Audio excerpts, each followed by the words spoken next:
안녕하세요. 18층 변호사들의 이진 변호사입니다. 안녕하세요. 신성호 변호사입니다. 네, 오늘은 신성한 이혼 11화, 12화에 대해서 말씀드리고자 하는데요. 이번 11화에서 이서진이 그 악플러인 준이의 할머니가 일하는 옥수수 수제비집을 찾아가는 장면이 나오는데요. 네. 그 과정에서 이 준이의 친모가 양육비를 미집하고 또 심지어 그 할머니의 레시피까지 훔쳤다고 그래야 될까요? 네네. 네, 이제 서울에서 영업을 한다는 사실을 알고서는 최준 변호사에게 도움을 요청을 합니다. 네네. 자, 이런 레시피 소송 같은 경우 어떻게 네. 진행되는지 좀 설명 부탁드릴게요. 이제 수제비 레시피던데요. 보통 영업비밀로 취급을 해서 음식 제조 방법, 배합 비율 이런 것들을 이제 특별한 권리로 어떤 재산으로 인정을 하기 때문에 영업비밀 침해 소송 같은 걸 할 수도 있고 진행이 되는데 보통 인정되기도 하고 안 되기도 하고 그렇죠. 뭐 떡볶이 소송도 예전에 있었고 그 원조 짬뽕, 속초 짬뽕이었나요? 짬뽕집 소송도 있고 이랬었는데 그 관리를 철저하게 다 비밀에 붙여서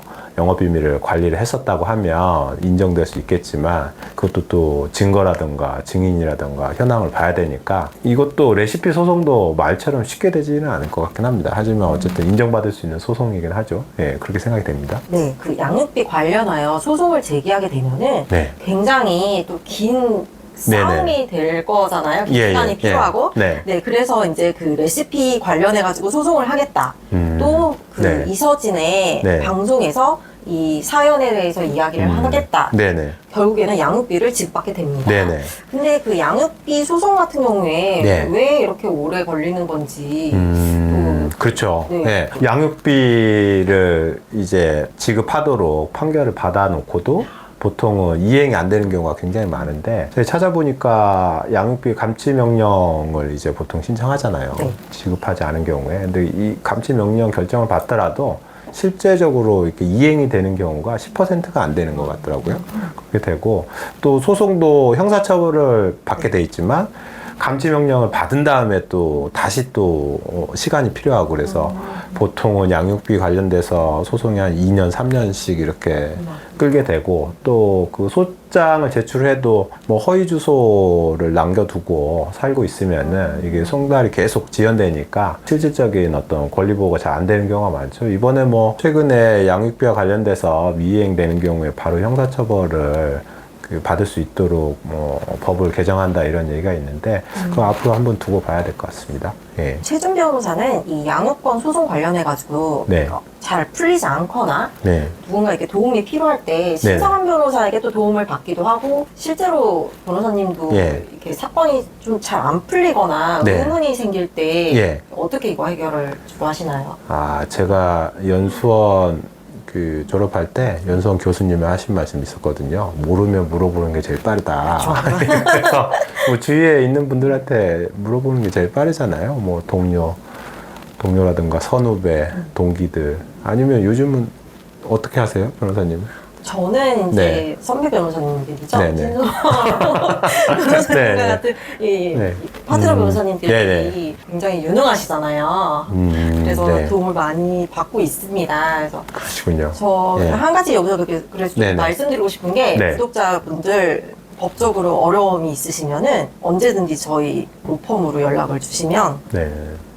능력 있는 여기 파트너 변호사님들께서 해결을 해주실 겁니다. 그래서 이제 신성한 변호사가 조카 네. 기영이를 위해서 네네. 친권상실 청구 네네. 소를 제기를 합니다. 네네. 근데 이제 그 과정에서 이제 증인신문이 이루어져요. 네네. 상대 변호사도 박유석 변호사가 이제 증인으로 네. 이제 출석을 해서 증인신문이 이루어지는데 네. 박유석 변호사가 네네. 금화로펌에 입사하게 된 계기나 네. 또 퇴직금으로 프랜차이즈 카페를 받는 그 네네. 과정을 네. 예. 거짓말로 일관해요. 네네. 그러면서 여기 네. 위증죄라는 게 나오는데 네. 위증죄 처벌이 어떻게 되나요? 위증죄는 뭐 민사 사건 같은 경우에는 5년 이하의 징역이라고 생각하시면 되겠죠. 뭐 벌금형도 있지만 형사 사건 같은 경우에 이제 죄 없는 사람을 처벌받게 할 목적으로 위증한 경우에는 10년 이하의 징역이잖아요. 위증죄가 상당히 중한형이죠, 실제로. 네. 인정되면은 집행유예 받기는 어려운 형이 아닌가 이렇게 생각이 듭니다. 예. 상당히 중한 네네. 범죄라고 알고 네. 있으면 되겠습니다. 그 재판 중에 네. 이제 친부인 서정국이 네. 오히려 이제 당사자 신문 요청을 하는데 네. 가능한 건가요, 이것도? 아, 당사자 신문요? 네네. 당사자 신문 주로 많이 하는 경우가 있죠. 또 이렇게 본인의 답답함을 법정에 직접 진술하기 위해서 제가 그러면 신문을 받겠다. 이렇게 아. 요청하는 경우가 있긴 하죠. 예. 여기에서 서정국 씨도 어쨌든 신경의 변화가 있어서 당사자 신문 신청을 자기가 한 거잖아요. 스스로 네. 내가 받겠다고. 뭐 나오면 어쨌든 당사자 신문 한다는 거는 본인에게 유리한 경우가 그렇게 많지는 않겠죠. 아무래도. 예, 예. 그 원고 당사자 신문이 아닌 한 피고 쪽에서 당사자 신문을 한다는 거는 하나라도 더 증거가 나오게 되는 거니까 예, 반드시 유리하지는 않다. 극중에서도 하지 말라고 막잖아요. 예, 그렇죠. 예. 네, 이렇게 다양한 네. 이혼 이야기를 풀어내면서 네. 또 사회적인 문제를 제기하기도 하고 또 가슴 따뜻한 이야기도 전해주었던 드라마 신성한 이혼이었습니다. 저희는 이 신성한 이혼에 대해서 다양한 이야기를 나누면서 리뷰를 지금까지 해왔는데요. 이제 또 다른 재밌는 드라마로 다시 찾아뵙도록 하겠습니다. 감사합니다. 감사합니다.